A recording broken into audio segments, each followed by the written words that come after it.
set the ship-off addresses. So these families would receive all these goods from the like UPS or FedEx, but they know they didn't order these stuff. Right. So if it happens to folks, for example, if I get these things, I should refuse the carrier, say I didn't order these stuff, right? Or do I become responsible for them? No, you just, if they bring it to the house and ask you to sign for it and you didn't order this stuff, you refuse it. Then it's sent back to the company, and that'll kind of cue the company that maybe something's wrong with this order. And a lot of times they'll try to contact the name of the person who ordered this to see whether or not they legitimately ordered it. And sometimes that's how investigations are triggered because they've been contacted. Eventually they're going to see it if they run their personal information as far as do a credit report, a TRW report, for want of a better agency. How do the criminals profit from that? Well, what they do is they get these items and they turn around and they sell them on a black market, if you will. Oh, I see.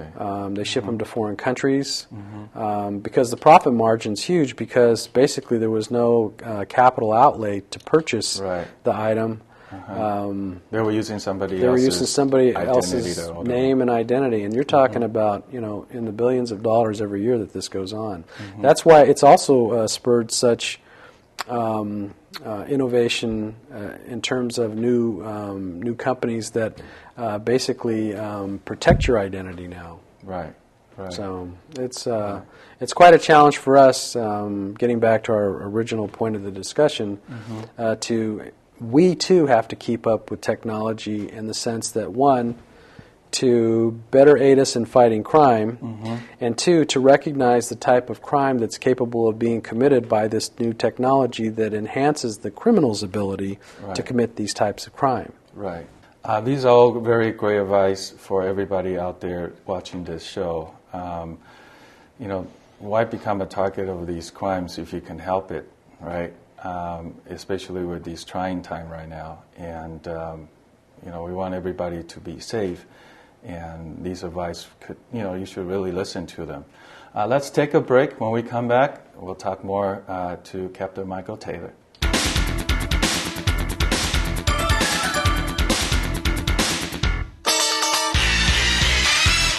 Welcome back to Community Roundtable. I'm your host, Henry Huang, and again, to my right is today's show's special guest, Captain Michael Taylor from the Baldwin Park City Department. At our last segment, Michael, we were talking about some of the ways that you can avoid ways to being a target for these crimes, and I think it's really good advice. There's one thing I want to go into is our community has been known very reluctant to report crimes because maybe because of the country they come from, police department may not be something that they trust, or they just simply don't want the trouble or afraid getting retaliation by these criminals. But I want to ask here, and I want you to tell our audience that you should cooperate with the police department because you can prevent these things from going on.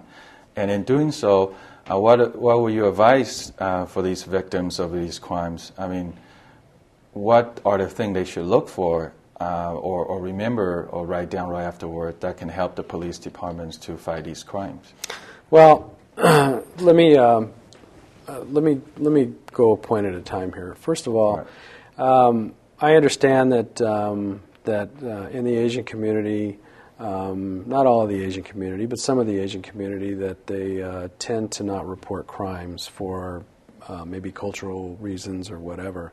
But that's not just something that's an anomaly to the Asian community. It's also the Hispanic community, sometimes the Afro-American community, even the white community at times doesn't like to report crimes. There's a host of reasons for it, but you had hit on some key points there. One of it's fear of retaliation. A lot of people do not like to report crimes, especially if they know that the crime was committed by some sort of a gang, whether it's a Hispanic gang, a black gang, or an Asian gang. They don't want to report it because because they're afraid of the retaliation factor. The second thing is some people don't report it merely because they don't want to deal with the legal system and get tied up in it, and they don't have the time. So you've hit on two very important points there. Like I said, it's not an anomaly that's just prevalent within the Asian community. It's prevalent in all the different communities. We see it, as you know, Baldwin Park is largely Hispanic, about 75% Hispanic. Right. We see that all the time. We have to deal with it. There's certain legal things that as a law enforcement official that we can do to compel the information, but we don't like to do that. What we do is we encourage our community people to report the crimes because it benefits not only just them, but it benefits the community as a whole. One of the key things about criminals and their conduct is that if people as a society do not have the courage to stand up and to do what's right to take care of the crime, then the criminal wins, and then crime tends to extend its tentacles further into that community and take control. So my recommendation is that, one, whatever feelings you have about other countries and the way they conduct their law enforcement, I can assure you that in the United States, because of different organizations, because we are a country that is governed by the rule of law, that your law enforcement officials and your police departments as a whole, we would love the cooperation from our community members and from citizens, because we will do everything in our power to, one, guarantee their safety, two, find out who the criminal element is, three, bring them to justice, and in a sense, we will be the right arm of reciprocity in terms of getting justice, whether it's the monetary justice from the court systems back to the family, or in terms of justice as far as putting the criminal away and making them pay for the crimes that they've committed. Another thing I wanted to ask you is that just before coming to the show, one of our coworkers was telling me what happened to his parents' store. They have subleased like a little corner, all by itself, and just just fell victim of a gunpoint robbery. Now they were all very scared. They all didn't know what to do, but I know you have a lot of experience in the police work. What, especially in our community, in my community, a lot of folks in my community own small stores, and it's very cash-heavy business, so make them the target for these gunpoint robberies. And we see it a lot on TV, television as well, with the convenience store and stuff. And we see a lot of unfortunate things. But as someone in that situation, what would be the best advice for them as store owners or the clerks when you are being held at a gunpoint where they want to rob you? Well, it's a tough situation for anybody to be in, because you've got the dynamics of different things going on at the same time.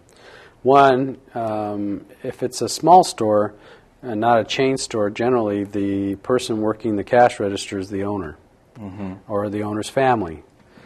So they take it personally, and it's personal property. That's income that they're given directly out of their cash till to this person who's robbing them. So there's a little bit more personal attachment, if you will, to what's going on, the situation. That generates different dynamics than a chain store like, say, 7-Eleven or AM/PM Mini Mart, where the clerk working there is basically an employee, and this is part of a chain. Right. So you've got different dynamics at work. The person robbing you has probably already watched your store, knows, your hours and maybe who's working, has probably walked in 2, 3, 4, 5 times prior to that, and has checked your store out in the inside, the location, looking for cameras, seeing the age of the people